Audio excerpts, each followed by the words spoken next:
Price is right up on the tag. I put it in a brand new bag. This thing will let you be yourself and won't offend nobody else. Nothing like you ever saw, and it's not against the law. Why don't you check out your mind?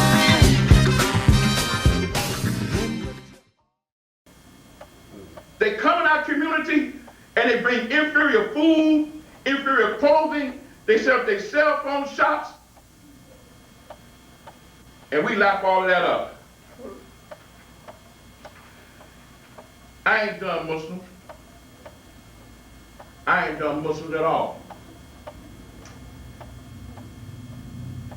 Let's just say this. What if Moses, Jesus, and Muhammad came back today, 2018? What would happen? Moses come back here, he say, I want to find out where the Jews are at. Take me to where they are. Well, let's go, Moses. We taking you to Hollywood, California, where all the movies is done. In fact, we're going to let you talk to your main guy, Harvey Weinstein, who having sex with young girls, women, boys, everything. We're going to show you exactly what they do with Moses. Moses come there, fell out. He just passed out. What if Jesus came back to a good Christian house? Let me pick a date. What date did Jesus come back? Oh, how about December 25? That'd be a good date for him to come back. Jesus rang the doorbell. They open the door, let him in. Jesus looks on the table. There's a big honey-baked ham with pineapples on it. A Hennessy over there. The Christmas tree that fell down. The lights on the Christmas tree are setting the curtains on fire. There's a fat white dude on the side from the North Pole. And Jesus say, what is this occasion? They say, it's your birthday.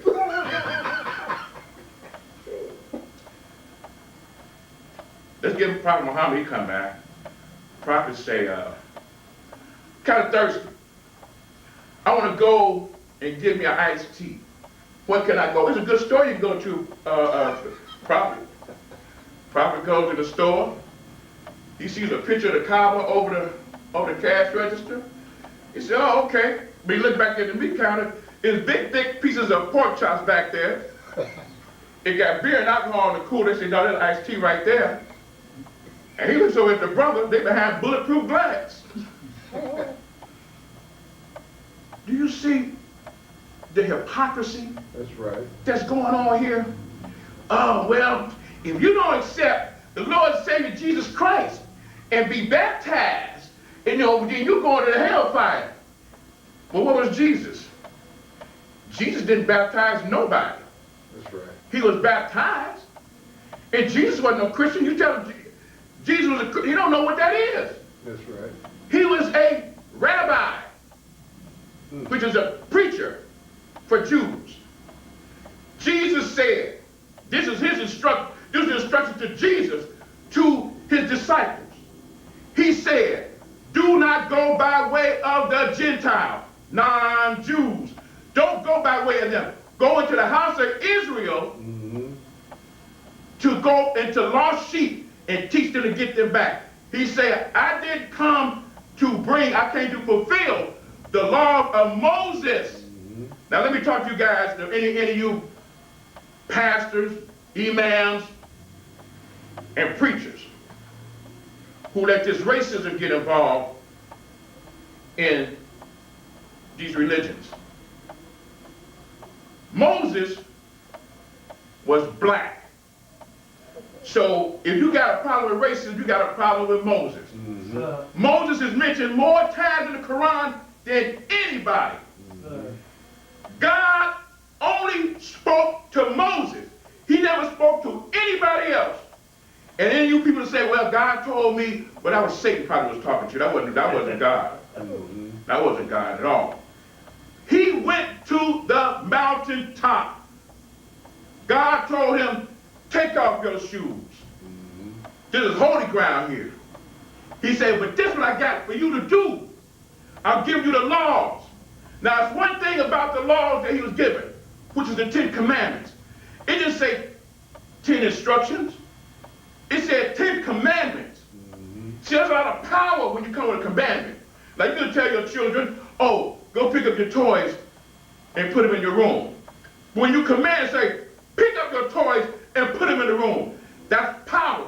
That's right. The number one commandment that God gave Moses, I am the Lord thy God, don't have nobody before me. That's a commandment. Your mama, your brother, your sister, Jesus, Muhammad, or you. That's the number one commandment. Let's go to Abraham, because they call Abraham the father of religions, and also God's friend. Now, what a title that is. Man, you know how heavy a title that is to have the Almighty, the Creator, to be your friend? That he said, I'm your friend? The trial and the test that Abraham did, God said, sacrifice his son, cut his head off. And he was dead, getting ready to do it. I don't know how many people that could do that. But Abraham's total job was to submit his will to God. That was Abraham's mission. And that was Abraham's children's mission. Ishmael, Isaac, Jacob. Total submission to God. And that's it. Where did all this other stuff come in here? All these divisions. I don't like Christianity. Christianity don't like Judaism. Judaism don't like Islam. Where'd that come from? Who gets in there into the fiber of righteousness when it's told about the submission to one God? Who gets in there? Well, Satan is the master deceiver. But guess what? He has a lot of helpers. And all this stuff is from white supremacy. Basically, when you start changing the color of people's face, you telling me, well, why you always talking about black and white? Well, why is it so important to make them black people white? You know, if it wasn't a big deal, then don't do it. Good question. And that's something that we see and we raised up on. But you punctified preachers and imams and rabbis, y'all sit there and just cower, spineless. I don't care. I hope this go on YouTube, and I don't care who says something about it. Bring me before them. I'll say this too. Not only are we fighting against each other, which needs to stop. We're gonna go back and forth to Christian. I don't want to hear him. And go to the mosque.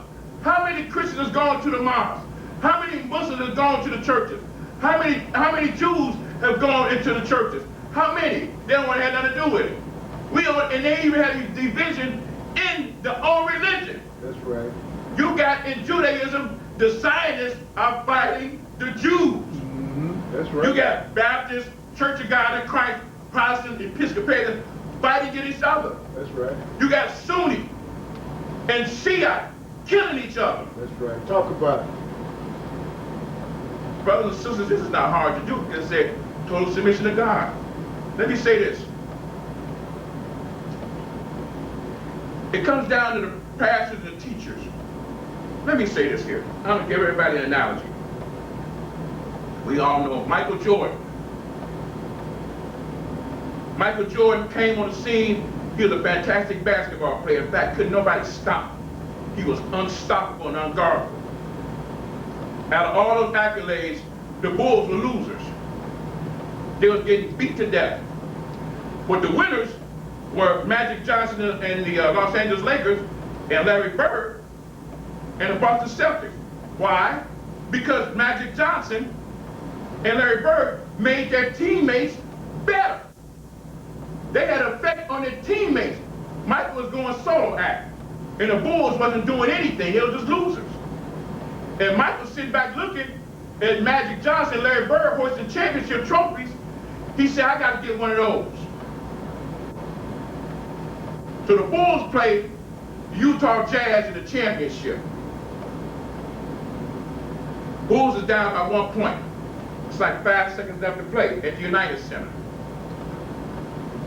Bill Jackson calls timeout. The Bulls come to the side. They got to come up with some kind of play so they can try to tie the game up, give themselves a chance. If not, they got to play the final game in Utah, which they got a good chance of losing. So they're sitting there in the huddle talking. Michael looks down the side of the bench and he sees Steve Kerr.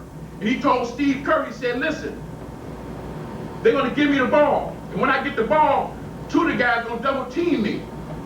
He said, when they double team me, I'm going to pass the ball to you, Steve, so you be ready. Steve Kerr said, I'll be ready. So the Bulls go back on the court. Of course, they're going to throw the ball. Everybody knows who the ball will come to. It's going to go to Michael Jordan. He gets the ball. Two people come double team him. He passes to Steve Kerr. Time is winding down. Steve Kerr goes to the free throw line, shoot it. It goes in slow motion, goes to the hoop. Chicago goes crazy. Bulls win the championship. Because Michael Jordan made his teammates better. Pastor, do you make your members better? Imams, do you make your members better? Rabbis, do you make your members better? They're out here killing each other in the street. They're shooting and killing each other left and right. Well, you're too scared, you're too cowardly. There's black men and women getting body slammed, getting killed before your eyes. I don't hear a rabbi say nothing. I don't hear a pastor say nothing. Pastors are paid off because of the faith-based initiative program where they get some money for the building fund or for the pastor's new platform shoes. I'm gonna call it. He got platform shoes on. That's how dated he is. Because he got that I'm gonna get you sucker shoes. That's what he got. For a chicken wing and a cigar, he sells his people out. They've always been coming at the black man and say, go out there and keep them niggas out there quiet. And we'll give you a little piece of something off the table. And it's still going on right now. That's right. You think I'm lying? During the time for election, guess where they be at? They come all in your churches, still all the pulpits and tell you what you ain't gonna never get. And the pastor's there clapping, say, okay, what we gonna do? Give them a couple turkeys for Thanksgiving and that'll keep them quiet and move on about their business. This dude, what's his name, Corey Brooks, was up on top of the roof because he wanted to get close down some motel because he said it was an eyesore in his community. So the Reverend Corey Brooks was up there on a doggone rooftop, stayed up there for about, I don't know, about a couple of months to raise money to get the motel tore down. Well, he got that accomplished. He got a lot of money.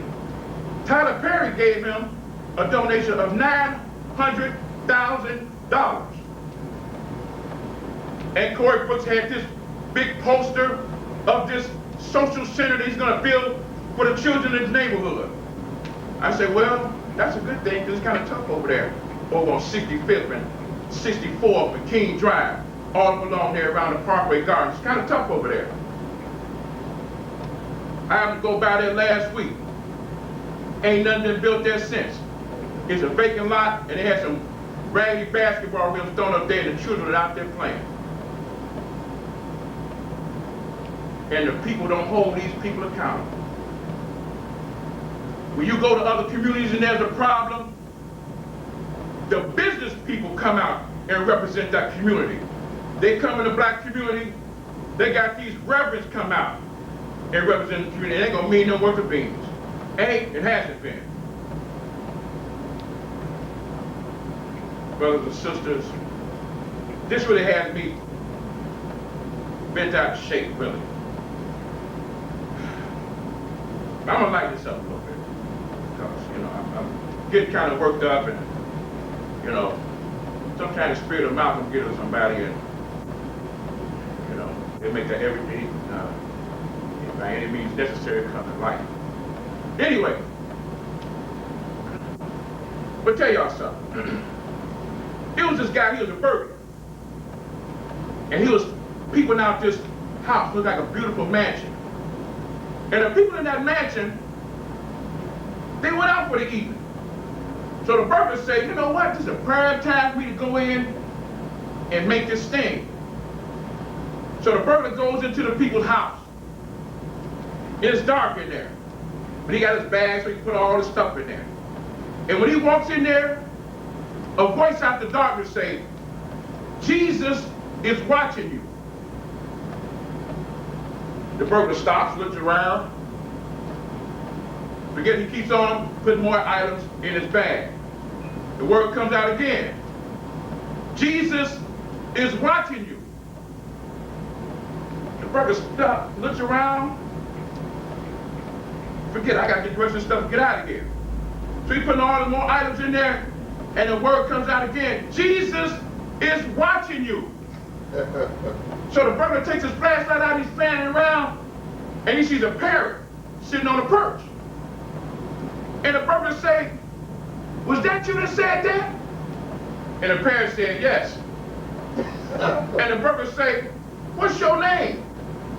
And the parrot say, Moses.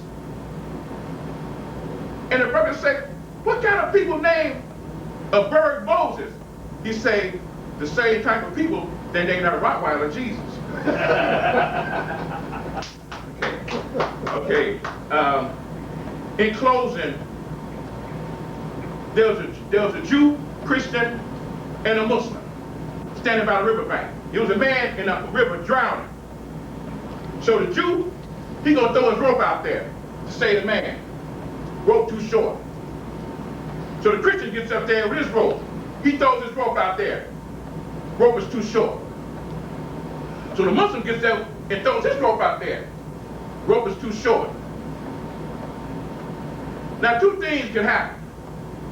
Either they can stand on the riverbank and argue whose rope is better, or they can get together and tie the ropes together and save the man from drowning.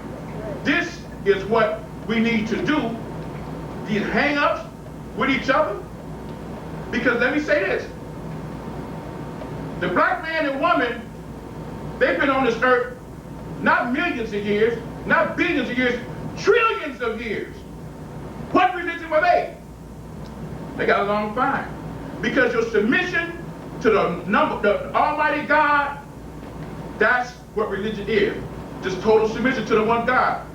Moses said it, Jesus said it, and Muhammad said it. Y'all go in these synagogues and talk Moses and Abraham all day long. Y'all go in these churches and talk Jesus all day long. And y'all go in these mosques and talk Muhammad all day long. And if God ever asks them the question, did you tell these people to honor me? They're going to say, no, I ain't say none of that. So hold these people accountable. Hold these rabbis and pastors and imams accountable for this nonsense. If not, you're going to still have killing in the street. Constantly. Look at the turmoil. There's killing here and all over the place. And don't let me start. Black man and woman, we are killing each other. And people will come and kill us. There are examples every day that there are white cops and white police killing you. Take 3 white cops, police, body slam on a black woman. She's an educator. She's not no thief or nothing. You don't treat a woman like that anyway. That's right. The woman Sandra Bland, the police said, I'm gonna light you up. That's right. And we do nothing. You leaders, you pastors, do nothing. That's right. Even the church that they belong to, you do nothing. You have a picket sign. If I see another picket sign, boy, man. That's all you do. Don't you see they doing it before your eyes? They're killing you in these streets. Oh, well, you know, with the police, they got a hard job to do. It ain't that damn hard. Listen, I'm gonna show you, pastors, how weak and spineless you are. You teaching people on how to be meek and soft as a lamb. Who teaches that doctrine? Your enemy teaches you that doctrine because he wants you to be passive. Right. I'm gonna say one thing. The reason why you hear Islam all the time and the Muslims and the terrorists and all that kind of stuff in the news today, because one thing that they do know, the powers that be know, that it says in the Quran, you fight with those who fight with you, because you know you'll get a fight. You know that. Here's a white boy can come in a church and people are having Bible study. the elders are having a Bible study. And the white boy comes into church and sits among them for 2 hours in the church doing Bible study and gets up and kills all of them. Kill them all. And the police come knowing that there's a murder, there's a massacre. And they come in and that boy goes, handcuffed behind his back, stop at a McDonald's. Well, McDonald's probably killed him too with that the food they have. But anyway, and take him on away. And what do these victims' families say? Oh, well, we forgive him. We gonna pray for him. What? Sick. You see how crazy this is? And y'all okay with it? Do you know how sleep and somber you are? You know what you do when you feed a pig slop and he eats it up, he lays down and he goes to sleep. Black man and woman, they've been feeding us slop for a long time and we still sleeping. That's right. I hope that this lecture, which was a great topic, will wake us all up. Thank you, and may Allah greet you with the greeting of peace. S.a.a.w.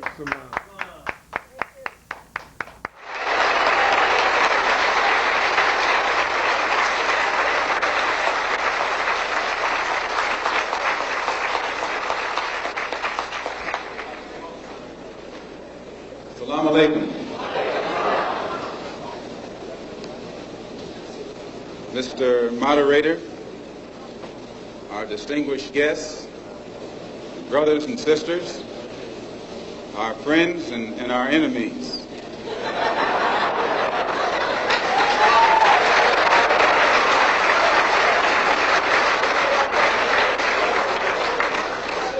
Everybody is here. As many of you know, last March, when it was announced that I was no longer in the Black Muslim movement, it was pointed out that it was my intention to work among the 22 million non-Muslim Afro-Americans and to try and form some type of organization or create a situation where the young people, our young people, the students and others, could study the problems of our people for a period of time and then come up with a new analysis and give us some new ideas and some new suggestions as to how to approach a problem that too many other people had been playing around with for too long. And that we would have some kind of meeting and determine at a later date whether to form a black nationalist party or a black nationalist army.